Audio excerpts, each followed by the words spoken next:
Hello folks, and welcome to another Richard Head Longbows video, the channel that helps you make bows and arrows by using our million years of experience. It must be getting on very that nearly. way. It feels like it.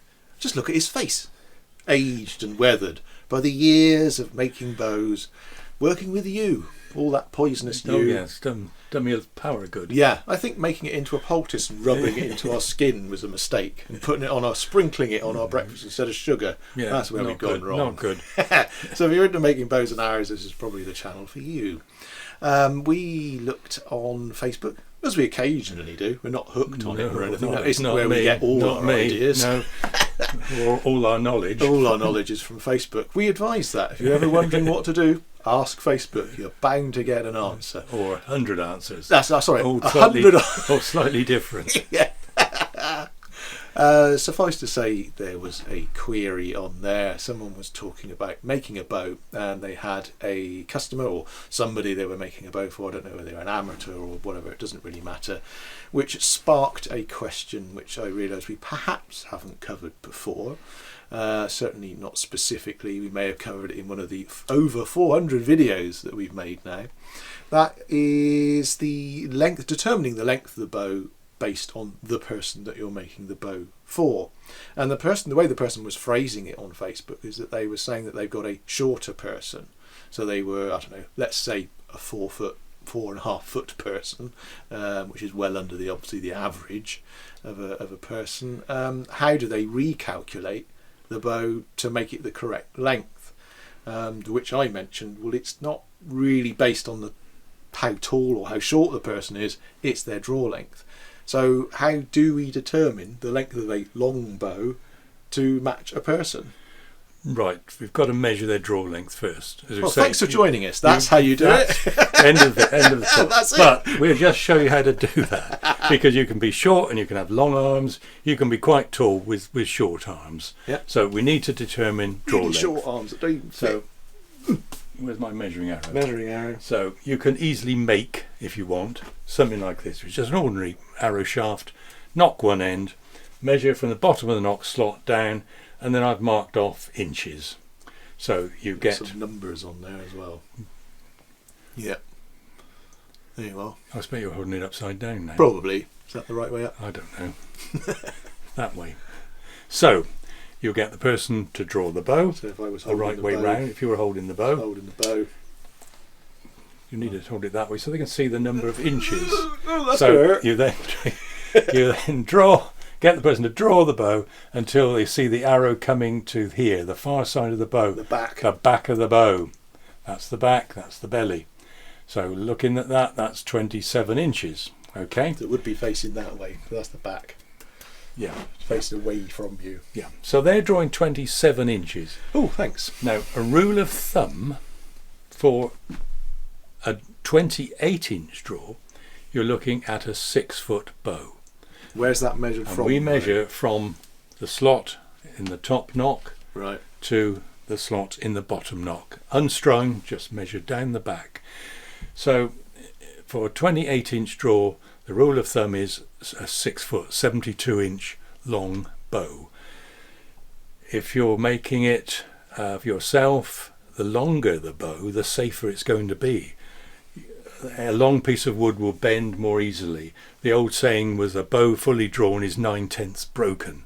So it's really working to its extreme, a little bit more on the draw, which is why we never recommend people to overdraw a bow.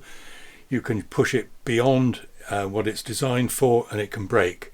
A short bow drawn too far, obviously, will break. Any piece of wood will only bend so far before it breaks. But to get good performance, you don't need to make the bow longer than it needs to be.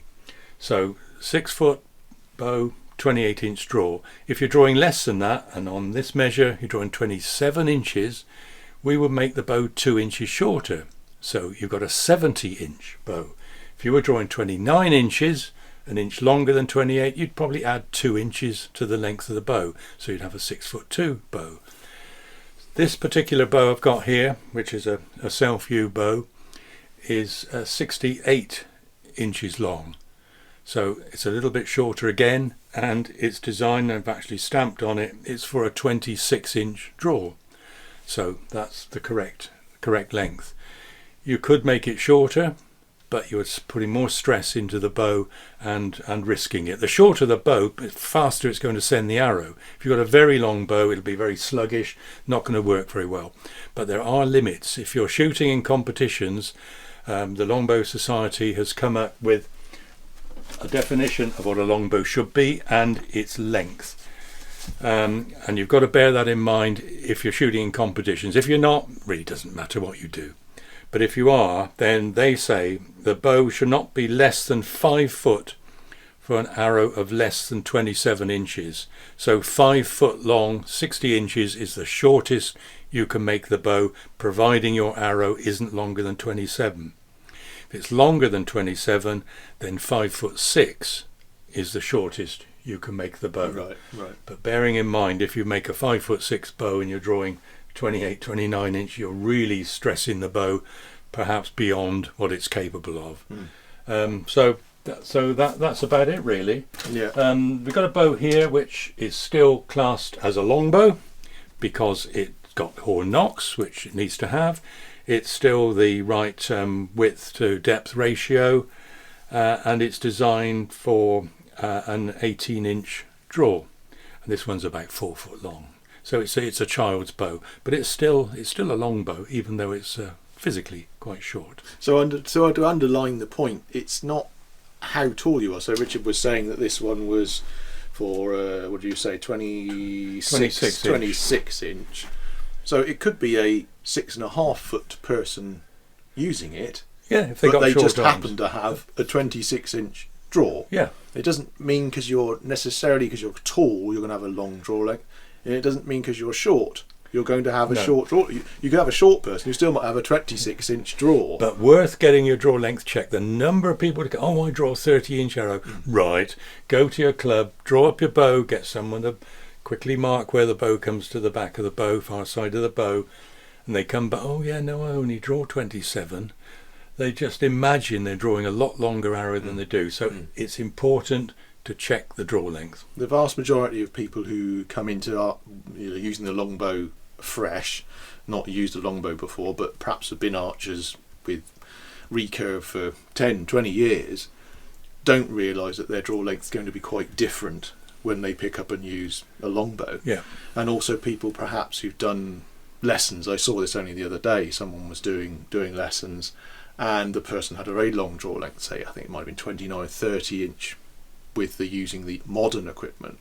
We're then concerned about buying a longbow because not all longbows tend to be for a longer draw length. It's harder to get a longbow for a longer draw length. But I explained to them, well, have you remeasured the draw length using a longbow? And they said that they hadn't. And they will probably find, we probably got at least 90% of people who come to the workshop from modern archery, the draw length is not the same as it was when they were using their recurve. It's almost certainly less, the drawing less. Usually, yeah. So it is really worth, as Richard says, really worth checking. Really worth checking, because it might be wrong. And that's also, I say, how if you're going to make a longbow, hopefully that's helped, because it's not really a height, it's down to your draw length. And hopefully that calculation will help you work out what length you need the bow to be. And as Richard said, if you don't get it right, you'll probably find you're underperforming with the bow, or you're stressing it. So one of the two, really. And if it's too short, it's likely to stack. It won't feel very nice. No, it's important to get it right. Yeah, it won't be much fun. You want to a shoot. bow that is comfortable to shoot, not one that sends the arrows out at 500 miles an hour and it shakes your hand and you can only shoot a couple of dozen. You want something you can shoot comfortably all day, but that performs well. Yeah. And it's all about fun and enjoying it, because if it's not fun, you're not enjoying it, you aren't going to carry on with it anyway, and you aren't going to improve, and you'll give up, and you have to live out your life on the streets. In a little tent they provide you with these days. Yeah. So that's it. So be warned. It's a good lifestyle choice. Anyway, there you are, folks. I hope that was helpful. If it was, please do let us know. If it wasn't, let us know as well. We don't care. We don't care, really. If you want this channel to continue, please use the donate button. If you don't want it to continue, use it anyway, because we like the donations. Anyway, so there you are, folks. Hopefully that was useful. We'll see you again soon. Let us know if there's anything else you want to know about, because we'll try and do one of these videos. Yeah. Bye. Cheers.